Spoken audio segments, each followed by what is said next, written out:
Mark's favourite word is immediately. Immediately Jesus did this, and immediately he went there. Over and over. Boom, boom, boom. The pace never lets up. Because Mark wants you to feel the urgency. The king has arrived, and he is on a mission, and there is no time to waste. This is the Gospel of Mark, the servant king on the move. Here is the question Mark is built around. Every character in the book keeps asking it. Who is this man, really?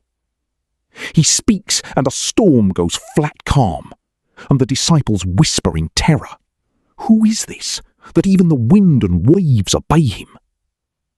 He tells a paralysed man his sins are forgiven, and the religious leaders gasp. Who can forgive sins but God alone? He touches lepers, silences demons, feeds thousands, walks on water. And everywhere he goes, the same question follows him like a shadow. Who is this? Mark does not just want you to watch the miracles. He wants you to answer the question. Because how you answer it changes everything. For the first half, it is almost non-stop power. Jesus heals the sick, casts out demons, calms a storm with a word, feeds thousands, raises the dead, walks on water. The miracles come so fast you can barely catch your breath. But strangely, he keeps telling people to keep it quiet. Tell no one. Because he knows they will misunderstand what kind of king he is, until they see the one thing that explains it all. And then, right in the middle of the book, he turns towards Jerusalem and tells his followers the secret of his whole mission. The Son of Man did not come to be served, but to serve, and to give his life as a ransom for many. That is the kind of king he is. Not one who takes, one who gives, one who kneels.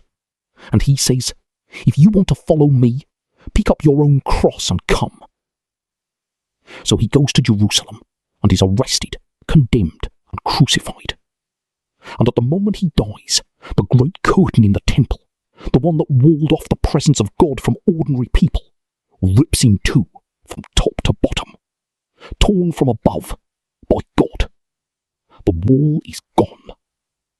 And a Roman officer, a hardened enemy at the foot of the cross, looks up and finally says the words the whole book has been driving towards. Surely this man was the Son of God. And then the tomb is empty. He is risen. He is not here. Go, tell. Here is the turn. The most powerful person who ever lived, who could calm storms and raise the dead, defined greatness like this. Whoever wants to be great among you must be your servant, and whoever wants to be first must be the slave of all.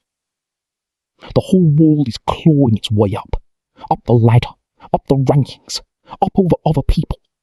And Jesus walks in and says, in my kingdom, the way up is down. He proved it. The king knelt on the floor and washed dirty feet. The king gave his life as a ransom. He did not come to be served. He came to serve. So if you want to be like him, stop asking how to get to the top. Start asking who you can get down low and serve. That is where the greatness actually is. The basin and the towel, not the throne. That is the way. There is a thread.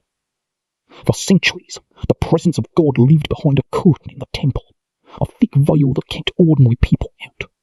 Only one priest, one day a year, could go behind it. The message was clear. A holy God and a barrier you could not cross. The moment Jesus died, Mark tells us, that curtain ripped in two from top to bottom.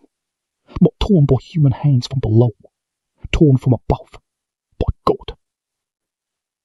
The servant king said he came to give his life as a ransom for many. A ransom is the price paid to set a captive free.